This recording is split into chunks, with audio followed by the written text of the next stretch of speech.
Welcome to another episode of Out of the Pods. I'm Deepti. And I'm Natalie. And happy Monday, guys. Surprise! We're dropping the episode early. I know this is our little gift to you because we know our episodes typically drop on Wednesday. And that's when Love is Blind comes out. And we're like, you know what?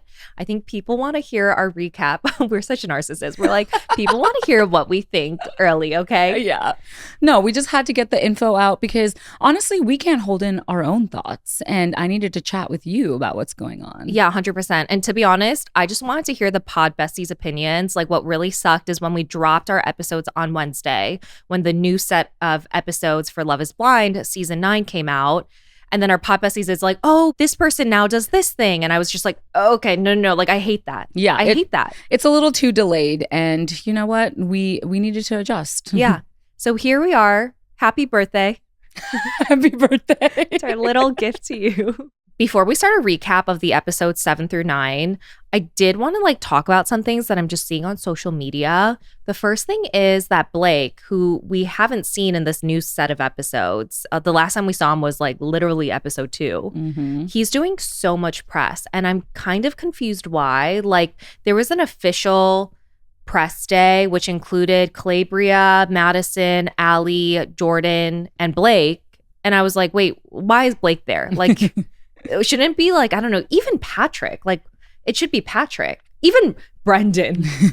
But I was just confused why Blake is there. Honestly, I just think it's because Blake just looks so polished and he's media ready. He's media trained. He just is eloquent in the way he speaks. But I just know Natalie has another theory. No, I really think that maybe they're prepping him because he's going to be on another Netflix show. Yeah. One thing about this season is that it truly is expect the unexpected because they just seem to surprise me throughout the entire season so far. So if Blake is dating somebody else from the cast, I feel like that could be a very, very plausible thing to happen. Yeah. No, those are my two theories. He's either a perfect match, which, let's be real, wouldn't make sense. There's no chance he's going to thrive on Perfect Match. Not saying he's not good looking. I think he's cute. But his personality, he's a normal human. Yeah, he's very normal. That's what I meant to say. He's very normal in this very quirky cast. So they're let's showcase you and put you at the head of press because you're going to give the entire season a good name.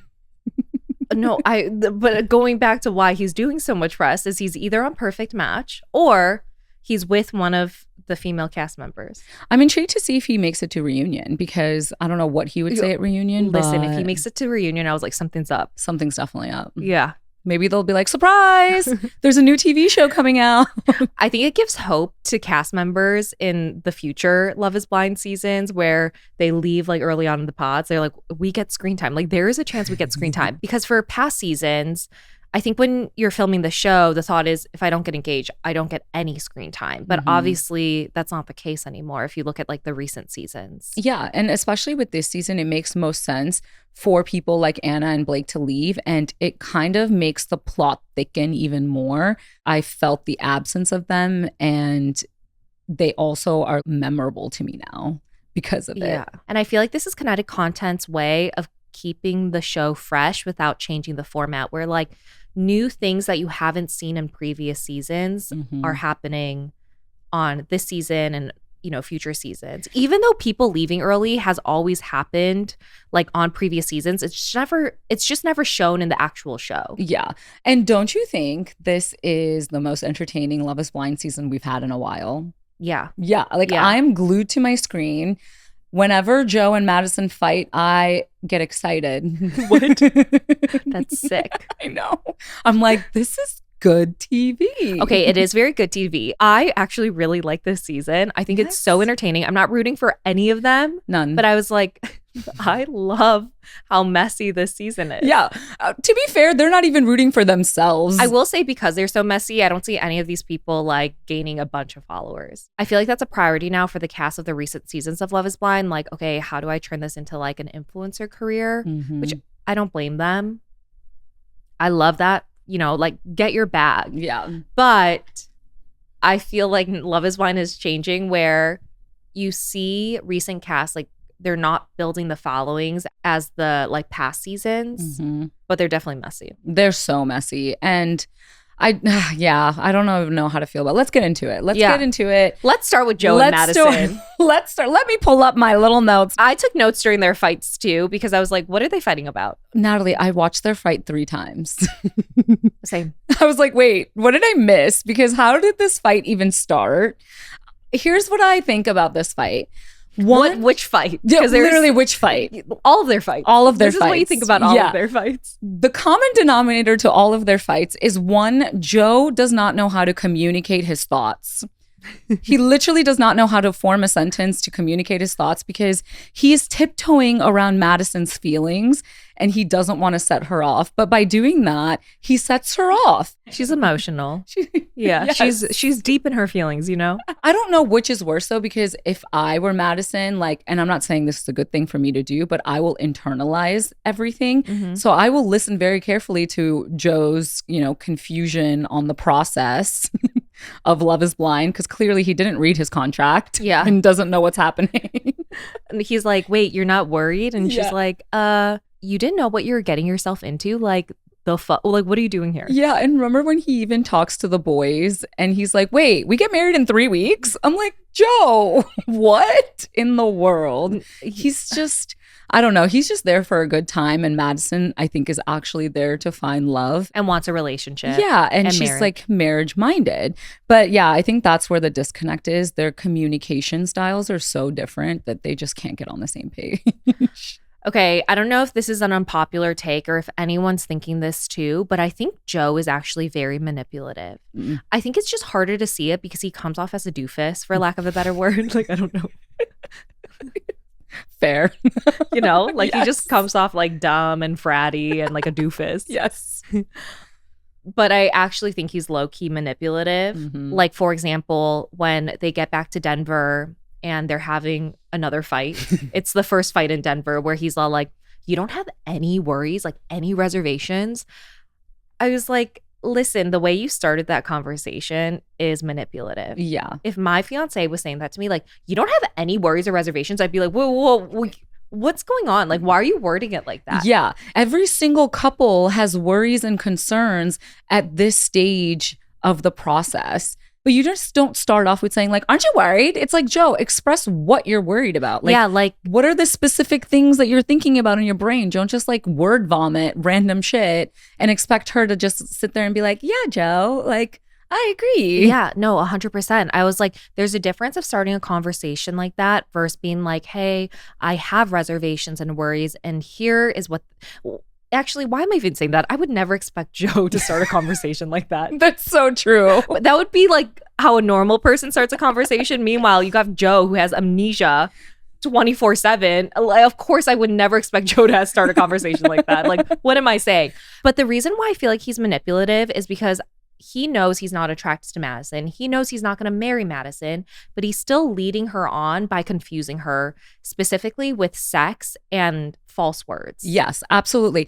Also, to piggyback off of that, I recently saw the Vile Files interview with Madison, and she was explaining how Joe actually did say something about his type. Like, they were talking about what their usual types are in the real world. And she said that he mentioned, oh, my usual type is more petite women. Oh, so he actually said it to her. I just thought he said it in the confessionals. Same, because like he was like, oh, I usually go for like skinnier women. Yeah. And I thought only us as viewers knew that and not Yeah. Madison. But yeah, he did say it to Madison. So she was like, that was in the back of my mind, which explains her behavior towards him and why she's so reactive. And in my opinion, it's not overreacting. I think she's just trying to process all of those feelings. And when he says, oh, I have doubts, it's a bigger, deeper issue. Yeah, because she's thinking like, is it my body? Exactly. Yeah. Exactly. And that is not a good place to be whatsoever. You want your partner to reassure you, not constantly make you feel anxious and feel like there's something wrong with you. I also feel like the reason why it looks like she's overreacting to everything he says pretty much is because she feels that he's not being truthful about his feelings towards her. Like, even though he's like assuring her that he loves her and wants to be with her, I think she knows in the back of her head, like can feel it, that like that's not the case. It's like when you're about to get broken up with. I don't know if anyone else has experienced this. Like, I feel it, and sometimes it causes me to get really anxious. Yeah. No, I can. Especially when they're not being honest. Like I'll always be like, hey, is everything okay? Like I feel like, I don't know, like our texting cadence changed. Yes. And they're like, no, everything is fine. And then like 2 days later, they're like, can we break up? Yeah. It's like you feel like you're reading too much into it. In the back of your mind, you know that you're not. But the whole thing with Joe and Madison too, I have a feeling that Joe really just wants to continue in the process and is going to do anything to string Madison along. I feel like there's men out there that can just have sex without even liking the person. And I feel like Joe is one of those men, you know? Yeah, absolutely. We all know. I can't. We've all experienced that type of man. Okay? No, absolutely. Yeah, Joe literally cannot form a sentence around Madison because he's tiptoeing around her. But with the guys, he's able to like shoot the shit and just be himself. And you can tell the difference in body language and obviously his words, because like Joe pisses me off when he speaks sometimes. Oh, same. You say a lot and nothing at the at the same time. I think Joe's just scared of being the villain, which is why he can't truthfully express how he actually feels and like convey his concerns to Madison because, she overreacts. Yeah. And he's like, I need to like fix this, like calm this situation. And then he has sex with her and then they make up. And then the cycle just continues over and over again until their wedding day, probably. Yep, until that altar. And wait, I forgot that in the trailer, you hear Madison saying at the wedding, "Where's Joe?" And he's like, "Joe's sitting in his truck." I feel like she's always saying, "Where's Joe?" He's always away from Madison. That's so true. I don't think there's any way Joe and Madison get married. Oh, absolutely not. Yeah. I don't think Joe is into it, but I really hope that Madison sees that he's not the one for her and she's the one who decides to say no. I'm praying that that's the case. I hope so too. My favorite thing about the weather getting colder is getting my fall scented candles out. It just makes me feel so cozy and happy inside. And I feel like small things like that get me really excited for the change that's coming with the fall season. I also like to switch up my makeup routine when the season changes because obviously I'm dressing differently, so it only makes sense that I do my makeup differently. Currently, I'm obsessed with the Brilliant Eye Brightener from Thrive Cosmetics. It just gives me a radiant eye look for my warmer fall outfits.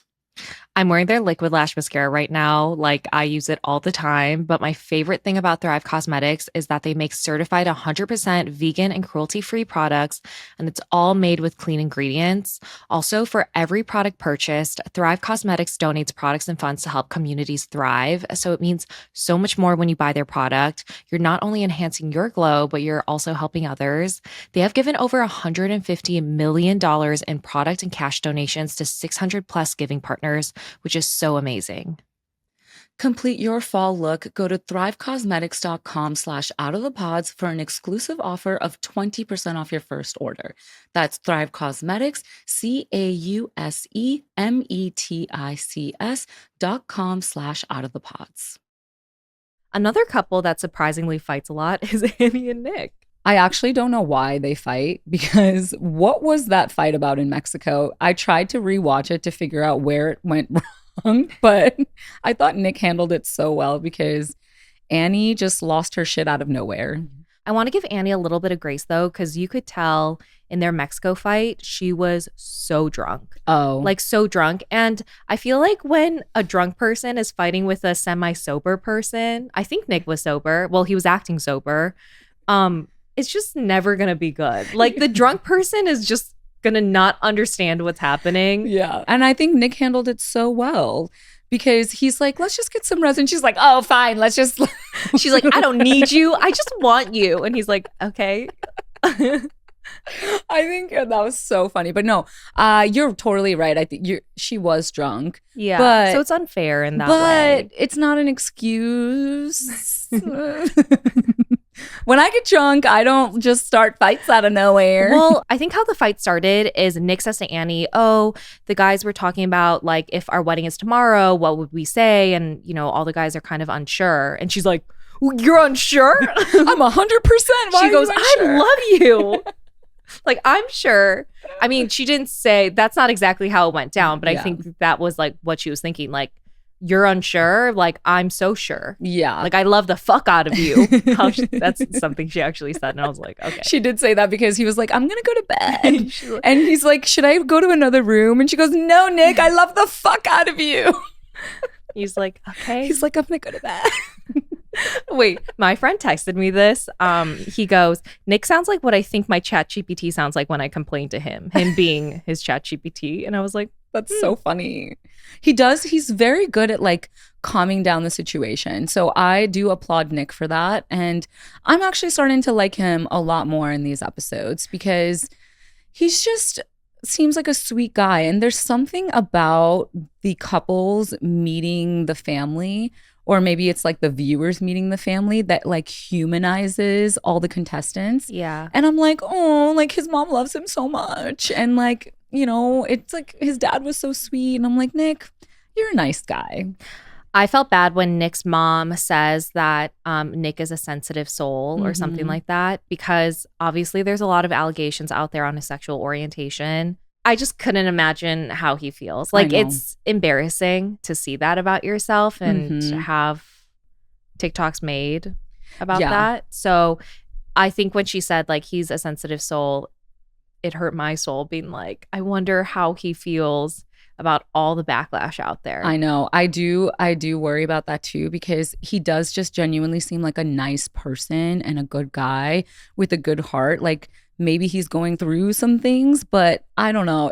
I do feel really bad because he shouldn't have to see all of this out there about him. But he also said in the pods how he likes to hit children, and he, you know, made a homophobic comment. And also, I think it's hard for me to truly believe what Nick is saying, because Madison says to Kate at the Pod Squad party, like, you know, people don't like Nick. And Kate goes, yeah, like people think he's fake and calculated. Yeah. So I was like, okay, is the Nick that we're seeing in this set of episodes, like, you know, him being kind of like rational and trying to calm Annie down and validate Annie, like, is that calculation? I don't know. And I'm sure it is a little bit, because like I'd have to be calculated if I had to calm down drunk Annie too. So, you know, that's fair. So like I get that piece. And the whole piece where he is talking to Kate and they're talking about how, you know, he said, I love you. Oh my gosh, I absolutely died when this scene happened, because I feel like love bombers forget that they love bombed. So he's like, oh yeah, I totally forgot I told you I love you. How do I get out of this situation? I think Kate could see right through what he was doing. And I think maybe that's why she called him calculated and fake, because I think he love bombs so much that that's her impression of him. Which I don't blame her. Like, no. I think that her anger towards him is very much justified. I agree. I feel like when you tell someone I love you, especially romantically, like that's like very serious. I agree. And for him to have broken up with Kate 2 days after telling Kate he loved her, yeah, that is very love bomby. And I could see why she views that as calculated and him being fake. Do you believe Kate when she says that Nick told her, I can't get there with Annie. Like, I can't get to love with Annie? I think that he probably did say that. He probably didn't mean it, because he's, again, love bombing like crazy in those pods. And Annie fell for the love bombing because Brendan wasn't giving any of that to her. Brendan was being like a normal person. Yeah, he's like, let me take my time. But no, I do think that he might have said it and completely forgot that he said that. I wonder if it's going to be like the cutie scene where they're going to show it at the reunion, because if he said it, like, they have the footage. Yeah. I think if Annie and Nick get married, they will not show the footage because they're like, let's protect our couples. Don't you feel like they would show the footage? If they're married and they show that footage, like Nick better work on his conversation with Annie. Like, Annie's going to have a meltdown. Annie's definitely not going to the mountain. Yeah, no, she's like, this is our divorce. What do you think about the whole situation with Annie wanting to be in Denver and Nick wanting to stay in the mountains? But he's willing to compromise. To be honest, if I saw that mountain house, I'd be like, we're going to the mountains. Yeah, no, right? It's not Sparkle Megan, it's Sparkle Nick, okay? Yeah. That man is truly rich. That was good. That man is truly rich. And he doesn't flaunt his rich, which I absolutely love. At least he doesn't talk about it. Yeah, he's like, yeah, these are my skis. This is like just the little race car game that I built. And I was like, oh yeah, Nick's rich. Yeah, Nick's rich. I was like, okay, I mean, I would be so sad if he had to give up that home, because he put his blood, tears, and sweat into that place, and it is his sanctuary. And he loves looking at the stars. Sorry, I'm laughing because you said blood, tears, and sweat. It's typically said like blood, sweat, and tears. And I was like, oh, she just changed the order. Listen, my brain just is mush. Yeah, no, it was a very nice house. I wouldn't want to sell that place either. No, it's not happening. Oh, if I was Annie, I'd be like, no, I'm moving in. Yeah. And I was like, well, screw Denver. Yeah, let's put on some cute little fuzzy pillows everywhere. Let's, woman it up a little. And I'm going to say something really mean, but I didn't realize Annie is a hair salon owner. we'll leave it at that. Yeah. Do you know what I was trying to get with that? Of course I knew what you were trying to say. Listen, I always struggle on these Love is Blind recaps because I can't decide if I should be nice or if I should be honest. And it has to be a marriage of both, I think. It's not that. I think I was just like, half of my week is bad hair days. Look at my hair right now. You're not a hairdresser. You don't own a salon. Because, like, if you own a salon, you're a walking ad for... Yeah, exactly. Yeah. So, you know what? Love is Blind is stressful. Maybe the filming has been stressful.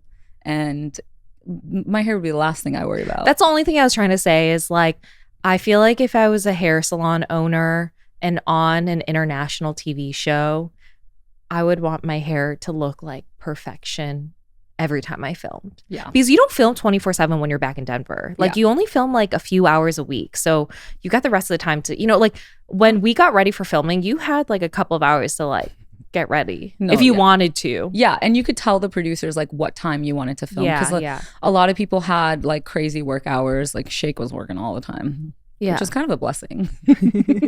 Looking back. I was like, had some time to process things. But anyway, yeah. Nick and Annie. I think they low-key make it. I don't know why. Because Nick is just good at like mitigating fights. I feel like Nick might say yes, and Annie loves the shit out of Nick, so she's gonna say yes too. Okay, here's the thing about Annie loving the shit out of Nick. I don't know if she loves Nick or she loves the idea of being married. Look, people have said I do at the altar for crazier reasons. Facts. True that. If you love being married, then you're gonna say I do at the altar, Yes. Today's episode is brought to you by Fabletics. Pod Besties, if you've seen our podcast episodes, you know I basically live in activewear. But honestly, finding pieces that look great, feel amazing, and actually last can get expensive fast. That's why I'm obsessed with Fabletics. I've been wearing their activewear for years. All of their leggings and tops I've gotten from them feel so soft and look premium, but for a fraction of the price. The quality really surprised me too. I got their no-roll waistband leggings and the fleece joggers, and they just feel so good, if not better than the pricier brands. I actually wore their leggings to my Pilates class and they stayed in place. There was no pulling up on the leggings and everything's soft, breathable, and comfy. And the joggers are amazing when I travel. It's like the perfect mix of functional and stylish, and the membership really feels like it pays for itself.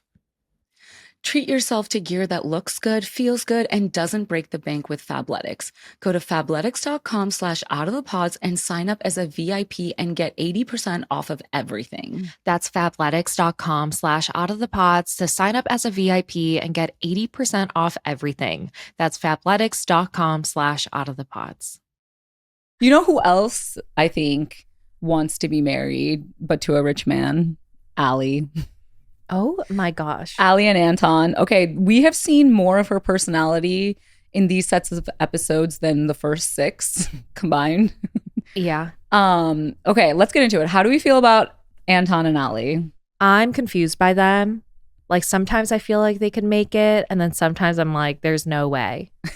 Yeah. What is his job again? He is I looked this up because I was so intrigued. He's in transportation logistics. Okay. A lot of people do that in Chicago. Yeah, and apparently he makes good money from it.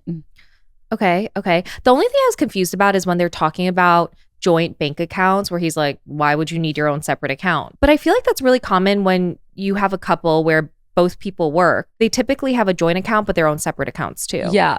And you know what? Fair. I think that makes sense and it's valid. But the fact that Allie was like, well, I'm going to start school soon and I don't want to work. So she's not going to be bringing in any income for a little bit. Yeah. And she's still like, I want my own account because I don't want you to know how much I pay for Botox.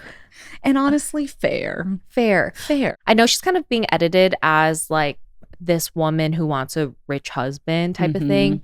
But I think she's going back for an advanced nursing degree or to specialize nursing. And I have a friend who was going back to school to be a CRNA, Yeah. and like you cannot work during the time. Like I just feel like that's kind of fair if you get married and a partner has to support you going through school, because hopefully after you graduate, you'll be making more money. Yeah, that nursing curriculum is extremely difficult and time consuming. So I can see why like she didn't have time to do anything else and her mom was taking care of her when she was in school. So it makes sense. But I think it's nice that she's very upfront about what she wants. Yeah. She's like, hey, this is what I'm looking for. Are you going to support me through school? Like, yeah, like I also want to get Botox. Like, I think that's fair of her to say all of that stuff up front so he's aware. Yeah.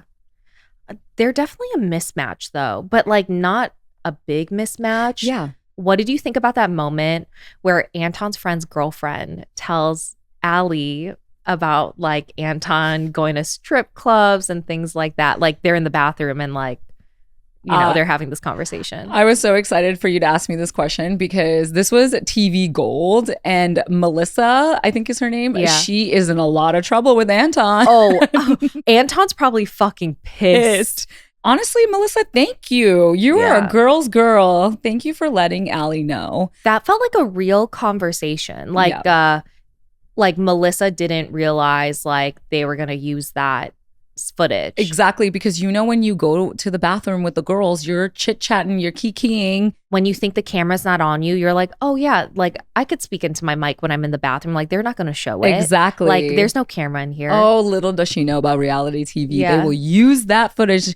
But no, I'm really happy that she found out. What I'm really pissed about is they didn't even show the conversation between Anton and Allie where Allie's like, oh, we're going to have a conversation later. Where's the conversation? They probably had it privately when they weren't filming. That's so annoying. I don't blame them because like again, Shane and I did that Yeah. where we kept a lot of our fights off camera. And I think the reason why we did that was we're like, okay, if we do get married, our kids are going to see this show. Like I'm not going to be fighting with you and Yeah. having like conversations that might embarrass you in front of the cameras. That's Maybe true. Allie will bring it up later though. Well, she does bring it up a little bit to the girls at the Pod Squad party. Yeah. So I was like, okay, maybe she'll like reveal a little bit there. But yeah, Like maybe they'll like rehash the conversation in the next set of episodes or something. Yeah, because clearly there's like, what, 2 more episodes before finale? But I did want to ask you, if you were in Allie's shoes and you found out your fiance was going to strip clubs when he was single, would that be an issue for you?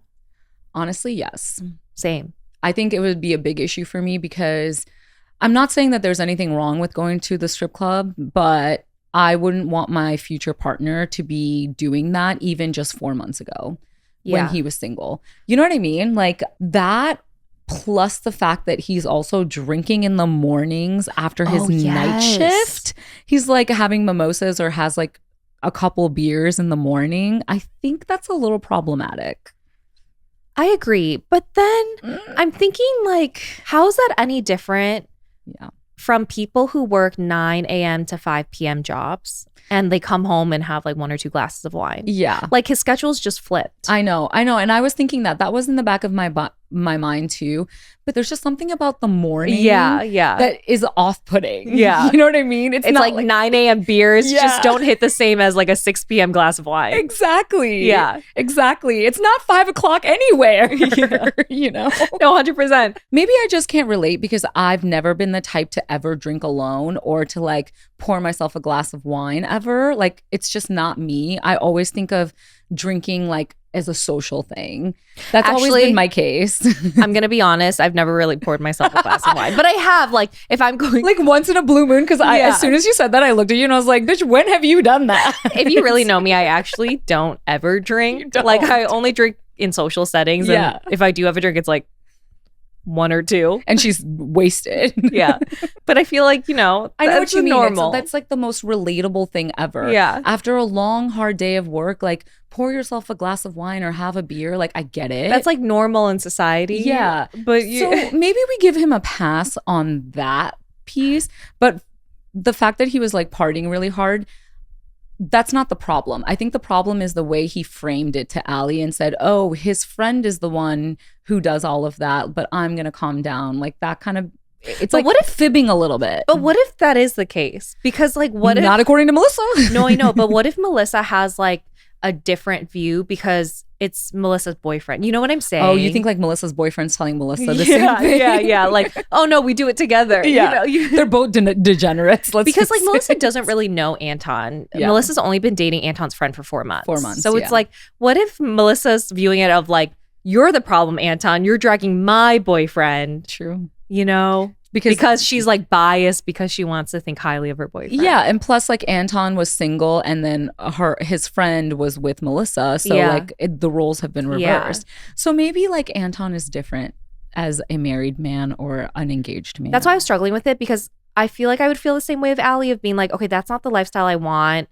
Even though you were single 4 months ago, the fact that, you know, you were going to strip clubs and drinking a lot, like how much can change till now. But on the other hand, like people do change in relationships. Like Absolutely. I know I do. Mhm. I know that I go out more when I'm single and I socialize more versus right when I'm in a relationship, I'm like, Oh, same. it's just me and my partner. Exactly. Like we're not really going out that much. My party friends don't see me for years when I'm in a relationship. Exactly. So yeah, I totally feel like this is not that big of a deal. The only little thing would be like the strip club thing. Yeah, I don't like that. I don't love the idea of like, oh, let's go have fun and go to the strip club. Like that's just not me. But teach their own. Yeah, that's just a preference on my part of like, I wouldn't like that my man is going to strip club as a way of going out. Yeah. But that's just me being me. I feel like this couple doesn't have that many issues, so they're trying to highlight Anton's drinking a lot. Yeah. They're like showing him doing shots and they're like, another one, reposado, you know? And I was like, come on, guys. Like, but you know, I think I have faith in this couple that they potentially might have a good chance. Maybe. I've seen some social media things where I feel like they actually don't make it. But I'll talk about it in the next episode. Okay, girl, the tea.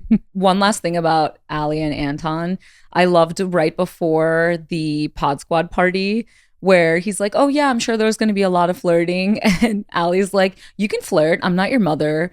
That was the biggest test of all time. And I loved it. She's like, yeah, you can flirt just to like test the waters. Like, Oh, I love she's that. just testing him. We love it. This episode is sponsored by BetterHelp. October 10th was World Mental Health Day, so we're saying thank you to all therapists. Therapy has been so important to me in my mental health. It's been a safe space for me to cry or celebrate a small win in life. It really did change my life. Before therapy, when things bothered me or I didn't know what to do in a hard situation, I'd be up all night stressing about it. But now I don't do that because I know I have someone who I can talk to who can guide me in any situation. The right therapist can change everything, and BetterHelp has 12 plus years experience in matching people to the right therapist. You can even switch therapists at any time. With over 30,000 therapists, BetterHelp is the world's largest online therapy platform. Their therapists have helped over 5 million people worldwide, which is absolutely amazing. And they have an average rating of 4.9 out of 5 for a live session based on over 1.7 million client reviews. This World Mental Health Day, we're celebrating the therapists who've helped millions of people take a step forward. If you're ready to find the right therapist for you, BetterHelp can help you start that journey. Our listeners get 10% off their first month at betterhelp.com/outofthepods. That's betterhelp.com/outofthepods. Guys, I kind of like Sparkle Megan in these episodes, and I really like Jordan. I absolutely love Jordan. Same. The biggest green flag in the entire world was him living in a 1-bedroom apartment, and he sleeps outside in the living room while his kid gets the room. And honestly, that is the biggest green flag ever. It was so sweet. But also, it's like the bare minimum. Like, that's what he should be doing. No, I know, but like What, he's going to give himself the bedroom and his kid the living room? well, his kid is only with him 50% of the time. So he's not even there full time, and he still gave him the room. Oh, And that's just melted my heart. I think the way Jordan thinks, especially when it comes to Megan's wealth, is very much green flag. After they go look at that $2 million house, we have Please. some comments about that. He says in the confessional, he's like, I don't want to come off like a mooch. Like, I don't want to seem like one. And he goes, and I also don't want like Megan to compromise for me. Like, Mhm. you know, clearly she wants a certain type of life, and he goes, I don't want her to compromise that for Mhm. me. But I feel like just the way he was talking about it, I was like, this is a really good guy. Yeah, he seems so self-assured. And the best part about him is that he communicates really well. And I'm sure it has to do with his child because he has to constantly communicate well. I don't know. I feel like becoming a parent doesn't make you, a good communicator. Facts. You know? It is a very good quality about him.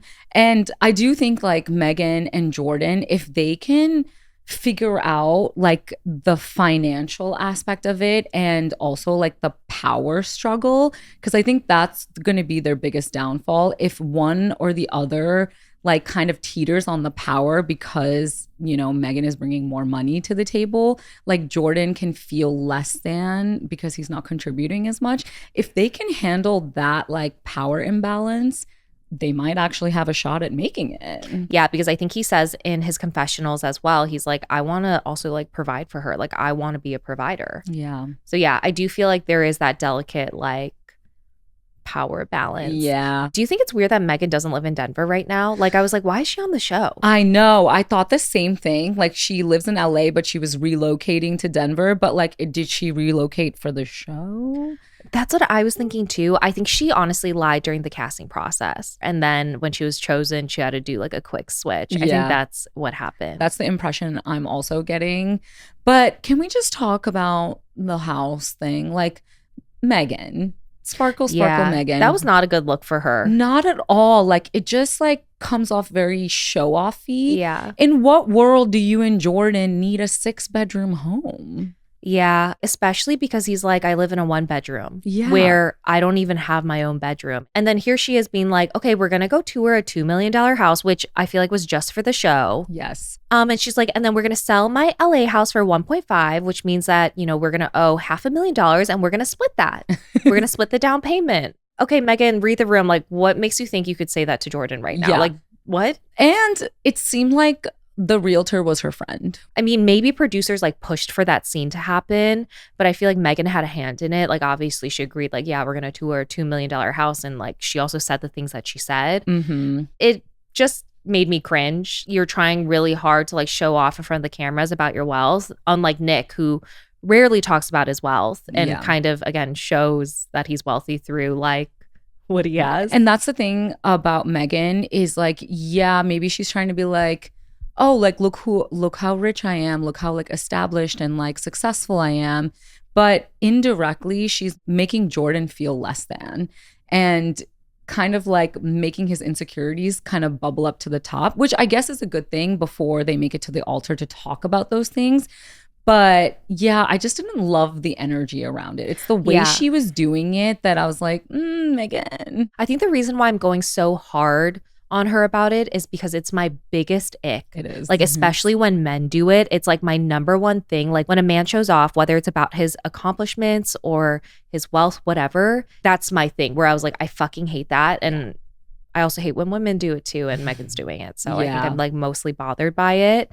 I did really love her mom and sister. I did too. They were fun. They were so fun. And I felt like Jordan met his match when it came to Megan's mom. Oh, yeah. I'm like, Jordan, I'm sorry, but you need to take a seat. Megan's mom's funnier. Yeah, no, they were like really, really fun. Yeah. But when her sister said she had a dream of her dad saying, like, Megan's partner, his son is like me, it's not a coincidence. I just love signs like that. But the problem is, what if he was just saying like, oh, she was meant to go through this process with her, not necessarily, hey, you need to marry this man. You know what I mean? Like, I fear that now Megan is going to hold on to that and be like, she's going to say yes because of that situation and like among other things. But obviously that dream was implying that their dad said Megan's person would have a son like me, aka have type 1 diabetes, which I was like, what? But I was thinking like, okay, this couple better work out. If my sister had a dream of my dad who passed telling her that, I'd be like, fuck yeah, like we better work out. Because imagine if they don't.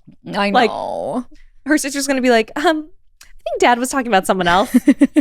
I think that Megan and Jordan are the strongest couple. I do too. So far. And I really do want them to make it because Jordan deserves the love and the financial stability that Megan will provide for him. Yeah. He deserves that. And I think Megan deserves Jordan, who is like such a sweet, funny guy. I think it'll help her to kind of come back down to earth, because even when they were talking about how to handle Luca, because she's like, oh, like, I want to buy him this, I want to buy him that. And he straight away was like, no, I think the most important thing is spending time with him. He's going to remember those memories more than he will $100 Lego set. And I think that really hit home. I think it's going to humble her.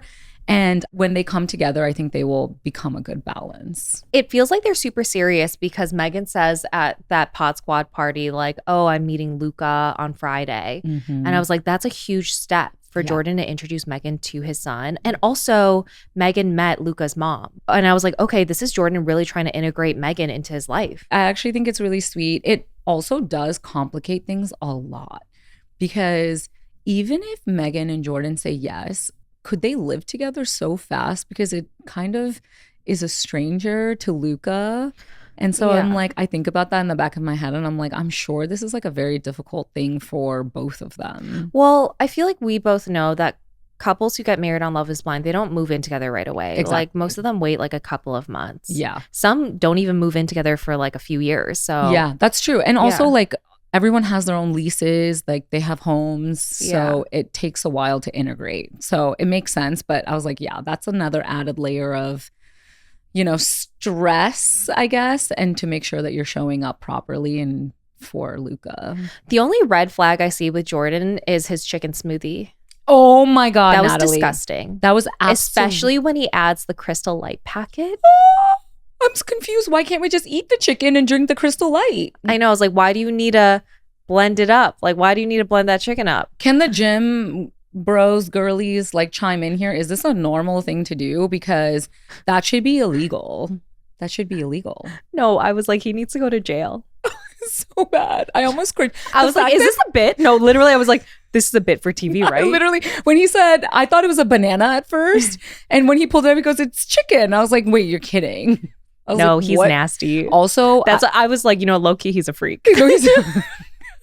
That's like, why there's some darkness. This is why this is the best sex Megan has ever had at the chicken smoothies. No, literally. But I was thinking, like, I was like, okay, because for me, I feel like Jordan and Sparkle Megan and Allie too, they're like the most normal. But I was like, I found out why Jordan's on this season. There's always something. And it's that chicken smoothie. And honestly, props to Megan for even trying it, because you couldn't pay me to try that. She's like, yeah, let's try it. Like, girl, you are better than me. Yeah, and that's a lot for Deepti to say, because she's tried a lot of things. That was out of pocket, but I was waiting to say that joke. Like, you know how you have jokes just like in your mind and you're just like waiting to say them at some point? That was one. You're like, when the hell is she gonna shut up so I can say this joke? And I was like, this is perfect. I was like, how's she gonna respond? I can't wait to say it. Anyways, let's go to Calabria and Edmund. There's so much to say. Can we start with? There's a lot to say, but not much to say, you know? Yeah, exactly. It's like I'm thinking a lot, but I'm at a loss of words. When I see their scenes, I'm truly at a loss of words. No, seriously. Because I don't understand how they're together. I just have to say, KB, she is tired. She is tired. She's tired of mothering that man. She's tired of babysitting. And that's why I think she blew up later. But before we get into that, I need to know your thoughts about Edmund's mom. Okay, I was a little bit confused because Edmund said in the pods that he grew up in foster care, or so I think he did. Mm-hmm. And then his mom says something around like, you know, I raised a good son. I put a lot of work into you. And I was like, is this his foster mom or is this his biological? Like, I didn't understand their relationship. Yeah, I think I was in the same boat as I need more info, but you were completely accurate in the whole foster care thing. He did grow up in and out of foster care. If that is his biological mom, I think she probably doesn't know what Edmund actually said in the pods, or if she maybe knew that information or not. But yeah, that was awkward. The way that Edmund's mom outed her daughter-in-laws was honestly kind of crazy. I don't have much to say about that scene where they're meeting Edmund's mom. What I will say, I think we're all thinking the same thing, around the same thing. Mm-hmm. It just makes me feel really bad for Edmund. Like, I just have a lot of empathy for him. Yeah. You know? Mm-hmm. I agree. I think it's tough though, because Edmund has gone through a lot, but the responsibility to fix him or to kind of help him to heal shouldn't fall on KB's shoulders. Exactly. She's just struggling to be there for Edmund in the way that he needs her to be. I just don't understand what KB is doing in that relationship, because I feel like we can now tell like she's checked out. Oh, absolutely. That's why she blew up about the smallest thing at the Pod Squad party, the rodeo, whatever. Yeah. The country party. But even before that party, like the scene where he bought her rollerblades, Mm-hmm. you could tell at the beginning of the scene, like she's annoyed about something. Yeah. Like she's annoyed at him. And I was like, now I feel like maybe KB, even though I still really like her, is doing things for the camera. And she's kind of only in this relationship to be on the show at this point, or at least just to be in the experiment in general. Yeah. I mean, I think that's fair though, because like even us, we're struggling to talk about it because we don't want to talk out of turn on Edmund, because we don't know like the things that he's been through. So I can only imagine how she's also like very aware of the cameras and how she comes off, because she doesn't want to do Edmund dirty by leaving him maybe, or like, I don't know, like there's just so many things that she's probably thinking about. Yeah. So I don't know, but you can tell like she's on a short fuse with him. Oh, 100%. But I do have to say, like, I understand why she blew up at Edmund at the party, but I think the way she did it was really mean, because if my partner called me out in front of our friends like that, I would be fucking livid. That's not the time or place. Like, she could have pulled him aside and done it and then fought. I know they went aside later, but like to start the fight in front of everyone, I think was just really out of pocket for her. I think like things are brewing inside of her, like her frustrations and annoyances with Edmund, and it just like she popped. Yep. It just all compounded and she's like, I'm done. Yeah. Yeah. Let's get into that Pod Squad party. Okay. Production invited the right people. So they invited Mike, who was Megan's other connection, Brendan, who was Annie's other connection, and Kate, who was Nick's other connection. They also had Anna and Patrick, Yes. which unresolved issues there. I was kind of shocked that Casey wasn't there. I could believe it. Casey's probably embarrassed. Yeah. She's probably like, I'm not trying to be in any more scenes where I can be the villain. And plus she's like, Patrick is going to be there and he's going to ask me for the ring and I'm not giving the ring back. She's like, I already bought it. Yeah, this is my ring. My precious. She's like, my precious. It's a Lord of the Rings reference. If anyone's like, what the fuck? Just want to put it out there. I wanted to talk about Annie and Brendan first because, okay, Annie's delusional. She's like, you know, when we were in the pods, he's like, you're my highest priority. And he's just not giving that energy tonight. I was like, duh, Annie. Yeah, like, listen, you're engaged, Annie. I was like, what do you want him to do? Like, fight for your love again? Like, what are you talking about? Like, you want him to duel Nick?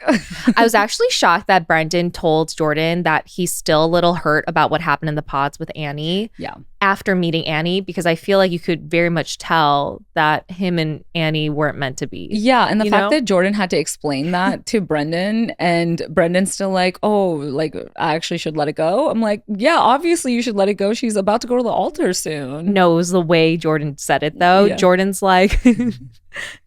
Sorry, this is really funny, but Jordan's like, yeah, Annie's too quirky and you're too smooth. He says that to Brendan.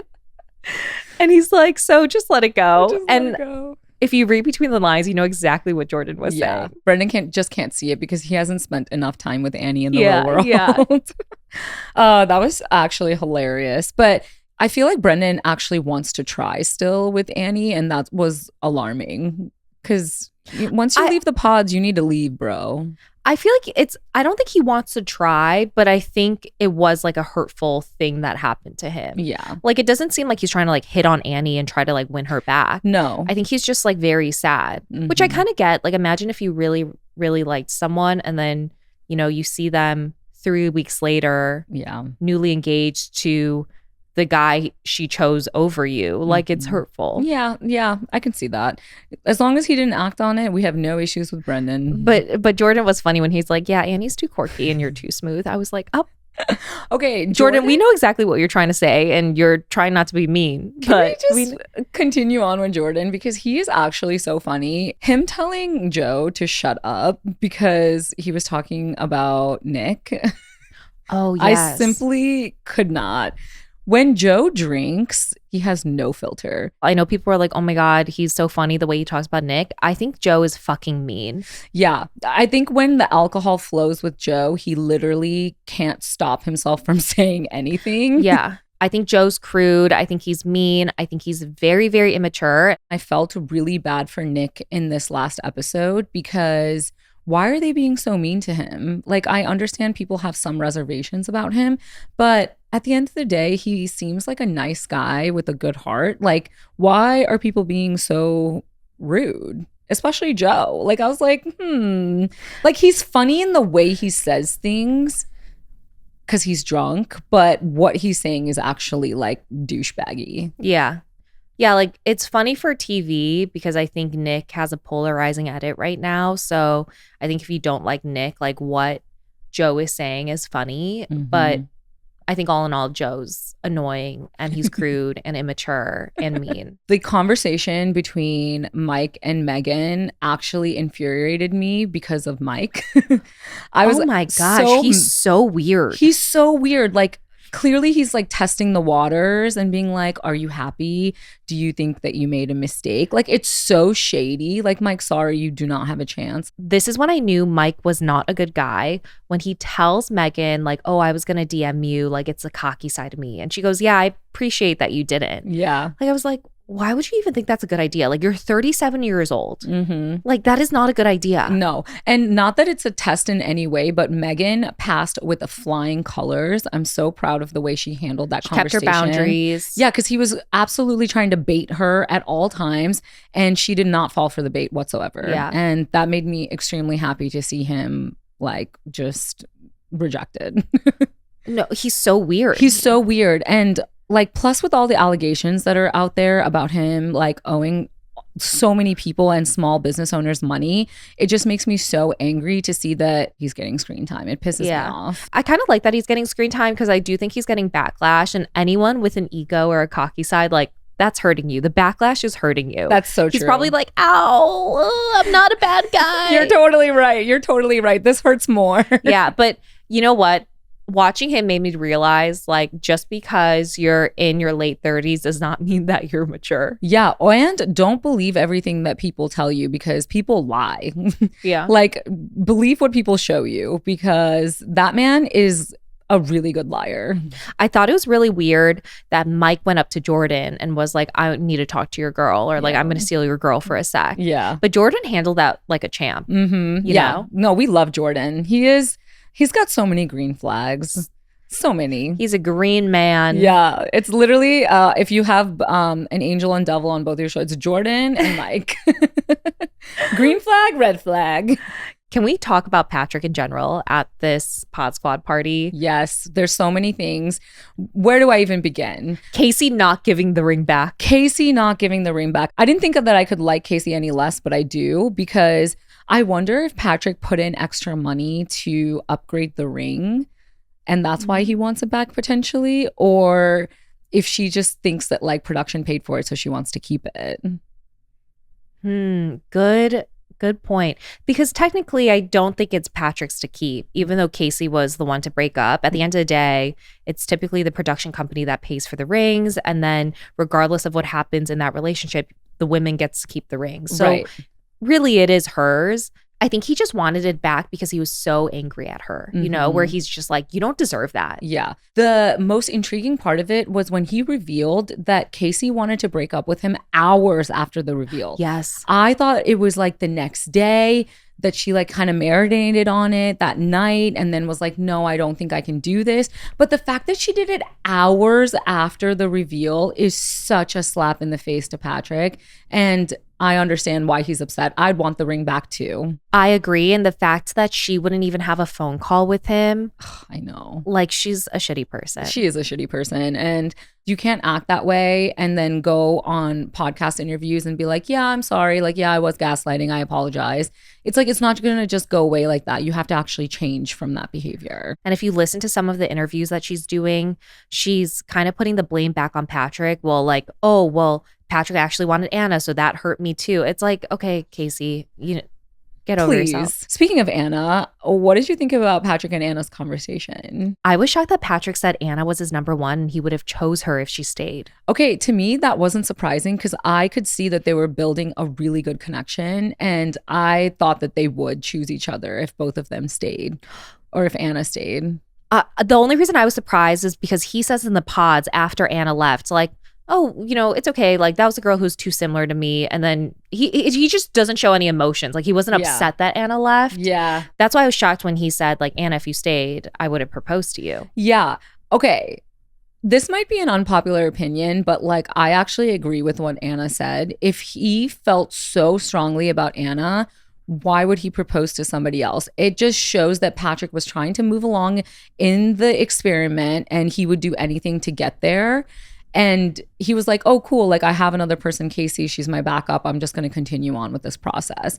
Like, the way he was like talking to Anna, it was like, oh my gosh, I was all in on you. Like, I really would have asked you to marry me if we were together. I know we'd both say yes at the altar. Like, No, he said she would say no. Oh yeah, you're right. She did say that. But he would say yes. And so he's like painting this image as if like, it's Anna or nobody, but in fact it wasn't because he told Casey he loves her and then asked her to marry her. So I guess his actions don't align with his words. The way Anna is thinking is right if you're in a regular world. Yeah. But in the Love is Blind world, like, that's what happens though. Like, when your number one leaves, you go for your number two. But not Blake. Blake left. It is an elimination game when you're in the pods. Yeah, no, unfortunately. I totally understand that, but I think the way Patrick was talking about how intense his connection was with Anna, then don't say that. Yeah. Don't say things like that to make Anna feel bad about leaving. Like, you literally proposed to somebody else, so you have no right to say if you stayed, it would have been you. Like, don't try to make her feel bad about leaving then. You know what I mean? And that's what is annoying me about that situation. But I do really like Patrick though. I think he's a sweet guy, but I don't think Anna's into it. I don't think that they're ever going to be a thing. No. I think she also has revealed publicly like she has a boyfriend good right now, and it's not Patrick. So I don't think that they're together, and it doesn't go anywhere. Yeah. I understand Anna's point, and I do think she's right in what she's saying. Mm-hmm. I also understand Patrick's side of it, where like when you're in the pods, it is an elimination game because you are ranking at the end of each day. Mm-hmm. So it's a lot of like, okay, if it doesn't work out with my number one, it's my number two, that sort of thing. Yeah. I think that makes it an elimination game in the pods. Yeah. So like, I understand what Patrick's saying too, of like, well, you left and you were my number one, so I had to go with my number two. Yeah. No, and I totally get it. The only part I disagree with him on is the fact that he was like saying how intense his feelings were. And that's like, yeah, well, they weren't that intense because you proposed to someone else. We have to talk more deeply about KB and Edmund's fight. Yes, let's do it, because she just wasn't ready to listen to him. I don't think that anything he could have said would have made that situation any better in the moment. Yeah. So it starts off because Annie says Nick is perfect, and Edmund's like, oh, to hear that would be crazy. Like, he would love to hear that from his partner. And KB's like, what? Hear what? Yeah. And it just sets her off. Yeah. And I understand why it sets her off, because again, this is Edmund's way of trying to emotionally manipulate KB in a way to say that she's not doing more. Well, I actually didn't take it that way. I don't think there was really anything deep to what he was saying. I don't know, because he makes those passive aggressive comments all the time, and that was her last fucking straw, dude. Because he does do that all the time. He's like, oh, like all the other people are having sex. Yeah. Oh, all the other people are doing this. Oh, he gets compliments, like that kind of energy. Yeah. I think sometimes I feel like he just says things like out of what he's feeling, That's fair. Like That's fair. He doesn't have like a lot of awareness to what he's saying, but he doesn't mean any harm Yeah. No, I don't think he means any harm by it, but it does like get to a point where it builds up so much Yeah. that you're like, what else can I possibly do for you?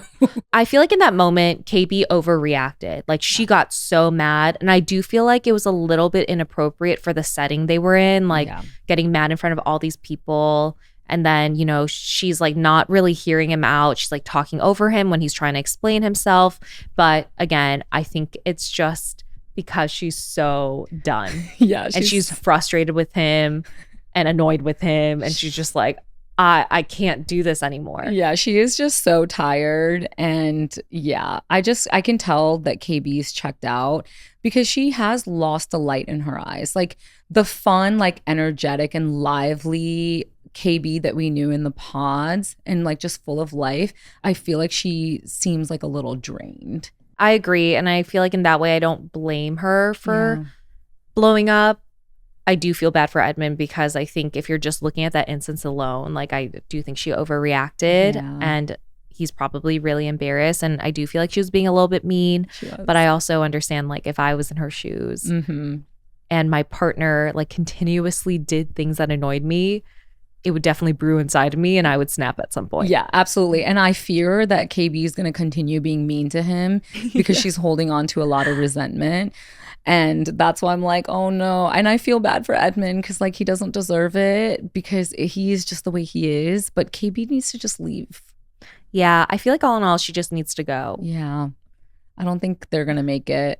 Same. The trailer looks really juicy though. It does. Okay. It does. It looks like all the couples make it to the altar. Yeah. All of them are making it to the end, to their wedding day. Let's go. I know. Who do you think is going to say I do? I think that Jordan and Megan could potentially say yes at this point, and Anton and Ali. For me, I would add to that list and say Nick and Annie. You're right. Nick and Annie probably would. But I agree. Like those three couples all have the potential of getting married. Yeah. I don't think they all will, but I Yeah. think that there's potential based on what we've seen so far. Like they might actually make it. Yeah. Nick and Annie will be intriguing because I feel like they both just want to be married. Yeah. So they're going to say yes. Yeah. And Edmund and KB definitely not making it. Definitely not making No, it. she's saying no. No, there's no chance. Or Edmund might surprise us and he might be the one to say no. He's like, she's being mean. I'm too nice. Because I'm a nice guy. Really quickly, there's a hilarious meme. It's Edmund being like, I'm too nice. And the caption is me not telling my nail lady that I hate the color. I'm too nice. Thought you were gonna kick Oh my God, I'm dead. Okay. Well, Papas, please let us know what you thought of episodes 7 through 9. And the next drop comes out this Wednesday, and we're excited. Woo! I'm so excited. And make sure you guys leave a review and subscribe. See you next, well, Monday, Tuesday, Wednesday. You just don't know. Dun, dun, dun. Bye.